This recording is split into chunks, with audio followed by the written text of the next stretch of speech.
Good afternoon. Welcome to Jim Munley's World of Weather. Clicked on to long range weather forecast discussion for September 16th to 28th.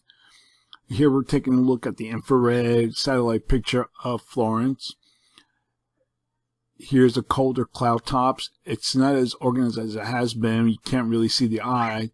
And the outer bands here are beginning to impact the Carolinas. We're going to take a look at the satellite images. The radar image. Here's the eye. Here's individual storm cell motions.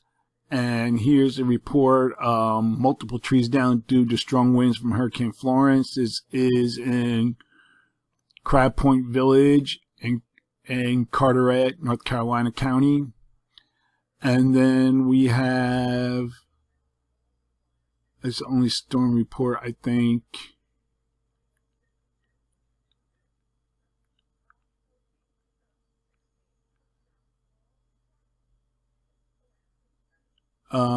Here's about a river that has crossed east from South Front Street in New Bern.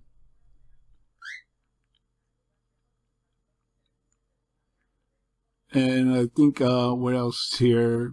This is several places. Highway 12 from Boner Bridge to Hatteras Island. Emergency Management Report. Oceans washes in several places. So these are the outer bands. Here's still the center of the storm. And it may not really make a direct a landfall into North Carolina. It might hover along the coast as we take a look at the forecast track. And it's just I just got an update, so this why it's doing this.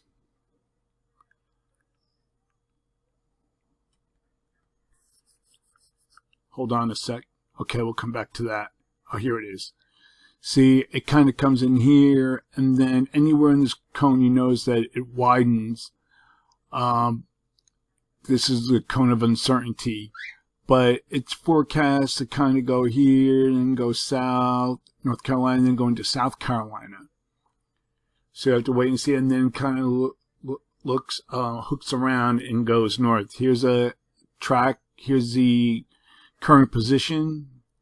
31.5 north, 72.3 west. Max sustained winds of 115 miles per hour. It's a Cat 3 now, again. Movement is towards the northwest at 16 miles per hour. It's supposed to increase in forward speed. And I think it's back up to Cat 3s because it's going over the Gulf Stream. The National Hurricane Center forecast Florence to make landfall into North Carolina Friday morning.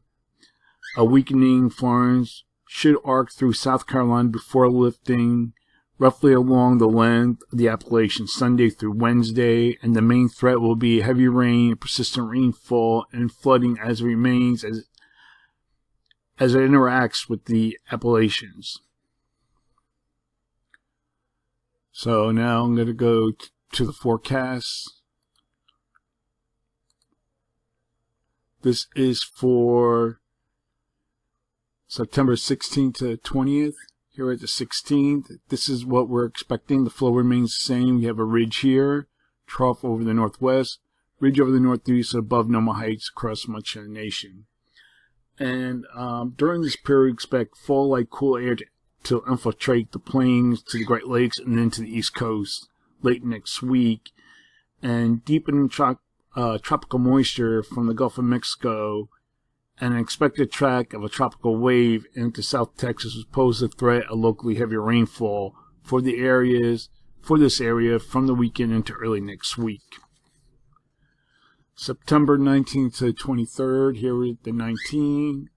And the flow is forecast to gradually flatten as we look here, but the height numbers remain generally the same. We go to the 23rd, you can see here, this is the European ensemble. See, it depicts generally a flatter flow with the westerlies across the northern U.S.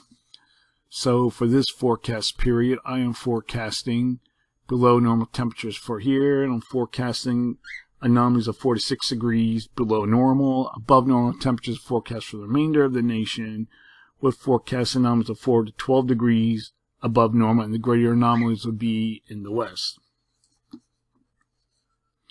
For precipitation, calling for below normal precipitation for the western states. Probability of occurrence is 45 to 55%. And then we have above normal precipitation forecast for this region here. Probability of occurrence is 45 to 55%. Now we're going to look at the period for September 24th to the 28th. Here's the 24th. Now, most of the models are depicting a flattening of the flow. However, the GFS, you can see right here, has a trough in the west, ridge in the east. But the other models, take a look here, depicting more of a flatter flow with near to above normal heights across much of the nation. So for this forecast period, forecasting below normal temperatures for the northern states, forecast anomalies of 4 to 6 degrees below normal are forecast. Above normal temperatures are forecast for this region here, and the forecast anomalies of 4 to 12 degrees above normal. Again, the highest anomalies will be here. And for precipitation, calling for below normal precipitation for this region here. Probability of occurrence is 45 to 55%. And then we have above normal precipitation forecast for the Mississippi Valley to the Atlantic coast. And the probability of occurrence is 45 to 55%. So that's the long range weather forecast discussion for September 16th to 28th. And then we'll take another look at Florence again. Here's the current position. 31.5 north, 73.2 west, maximum sustained winds 115 miles per hour as a Cat 3. And I don't think this is updated because this says yesterday at 8 p.m. But here you can take a look at it. Here's the path it's supposed to take.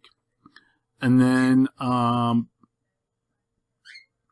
we'll take a look at the satellite or the radar image again.